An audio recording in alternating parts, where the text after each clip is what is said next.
ముందుగా బాండీలో ఆయిల్ వేసుకొని ఒక 20 పండు మిరపకాయలను వేసుకొని వేపుకోవాలండి. ఇట్లా 5 నిమిషాల పాటు వేపుకున్న తర్వాత తరిగి పెట్టుకున్న ఒక పావు కిలో టమాటాలు వేసుకొని వేపుకోవాలి.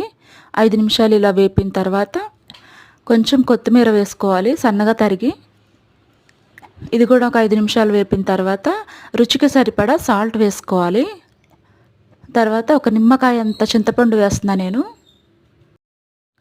ఒక స్పూన్ జీలకర్ర వేసి కొంచెం అటు ఇటు కలిపిన తర్వాత ఒక 10 నిమిషాల పాటు మూత పెట్టి మగ్గనివ్వాలి. ఇలా మంచిగా చక్కగా మగ్గుతున్నాయి చూడండి. అయిపోయింది. స్టవ్ కట్టేసి ఒక రోట్లో చిన్న వెల్లుల్లిపాయ వేసుకొని దంచుకోవాలి మెత్తగా.